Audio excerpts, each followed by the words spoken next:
प्रिय भक्तगण, आज मैं आपको एक ऐसी कथा सुनाने जा रही हूँ जो हिंदू धर्म के विश्वास और आस्था का प्रतीक है। तो चलिए कथा को प्रारंभ करते हैं।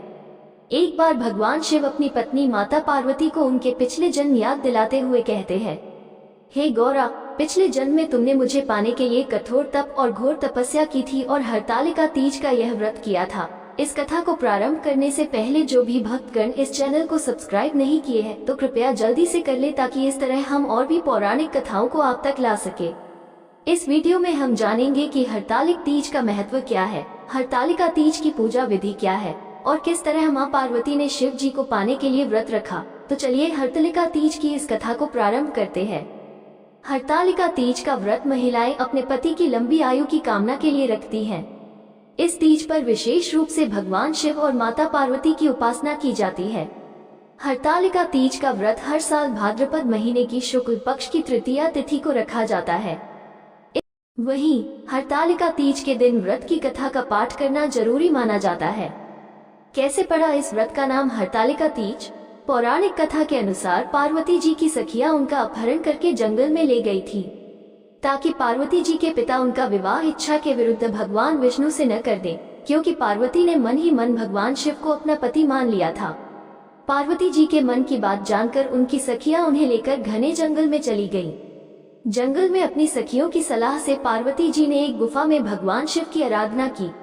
भाद्रपद तृतीया शुक्ल के दिन हस्त नक्षत्र में पार्वती जी ने मिट्टी से शिवलिंग बनाकर विधिवत पूजा की और रात भर जागरण किया। पार्वती जी के तप से खुश होकर भगवान शिव ने माता पार्वती को पत्नी के रूप में स्वीकार कर लिया था। इस तरह सखियों द्वारा उनका हरण कर लेने की वजह से इस व्रत का नाम हरतालिका व्रत पड़ा। हरतालिका तीज व्रत कथा। भगवान शिव ने माता पार्वती को बताया कि उन्होंने काफी छोटी उम्र से ही भगवान शिव को पति के रूप में प्राप्त करने के लिए कठोर तपस्या शुरू कर दी थी। इस कठोर तपस्या के दौरान देवी पार्वती ने केवल हवा और सूखे पत्तों का सेवन किया। माघ की कड़कड़ाती सर्दी में उन्होंने लगातार जल में तप किया, तपती गर्मी में पंचाग्नि में शरीर को तपाया और श्रावण की भीषण बारिश में खुले आसमान के नीचे कठिन तपस्या की। इस दौरान उन्होंने अन्न जल का एक दाना तक ग्रहण नहीं किया। माता पार्वती के पिता उनके इस कष्ट को देख दुखी हो उठे, लेकिन चाहकर भी कुछ कर नहीं पा रहे थे।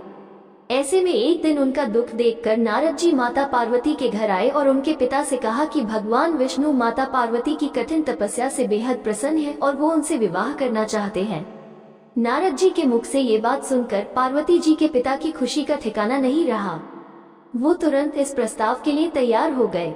उन्होंने कहा, एक पिता के लिए इससे ज्यादा खुशी की बात और क्या होगी कि उसकी पुत्री सुख संपदा से युक्त पति के घर की लक्ष्मी बने। माता पार्वती के पिता की स्वीकृति पाकर नारद जी वापस लौट गए। जब माता पार्वती को इस बारे में पता चला तो वो दुखी हो गई, क्योंकि वो भगवान शिव को मन ही मन पति मान चुकी थी, फिर भगवान विष्णु से विवाह कैसे कर सकती थी। उनकी एक सखी ने उनकी मानसिक दशा तो समझते हुए उनके दुख का कारण पूछा तो माता पार्वती ने पूरी बात बताई। इस पर उनकी सखी ने कहा, इसमें विचलित होने की कोई बात नहीं। उन्होंने माता पार्वती को इस स्थिति से निकलने का एक उपाय सुझाया। उन्होंने कहा कि वो माता पार्वती को एक घने जंगल में ले जाएंगी जो साधना स्थल भी है। वहां वो अपनी तपस्या भी कर सकेंगी और उनके पिता को पता भी नहीं चलेगा। माता पार्वती ने ऐसा ही किया और जंगल में बनी एक गुफा में भगवान शिव की साधना में लीन हो गई। भाद्रपद माह के शुक्ल पक्ष की तृतीया तिथि को उन्होंने रेत से एक शिवलिंग का निर्माण किया और व्रत किया। इस दौरान वो पूरी रात भगवान शिव की स्तुति के गीत गाती रही। माता पार्वती की कठिन तपस्या से भगवान शिव की समाधि टूट गई। वो तुरंत माता पार्वती के पास पहुंच गए और उनसे वर मांगने को कहा।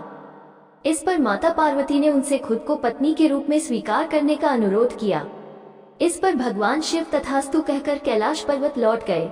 इसके बाद अगले दिन प्रातः माता पार्वती ने समस्त सामग्री को जल में प्रवाहित कर व्रत का पारण किया। बाद में देवी पार्वती के पिता उन्हें ढूंढते ढूंढते गुफा में पहुंचे तो माता पार्वती ने उन्हें पूरी बात बताई और कहा कि वो केवल तभी उनके साथ वापस चलेंगी जब वो उनके और महादेव के विवाह के लिए तैयार हो जाएंगे। पुत्री की कठिन तपस्या को देख पिता का दिल भी भर आया और वो इस विवाह के लिए तैयार हो गए। इसके कुछ समय बाद उन्होंने भगवान शिव और माता पार्वती का विधि विधान से विवाह करा दिया।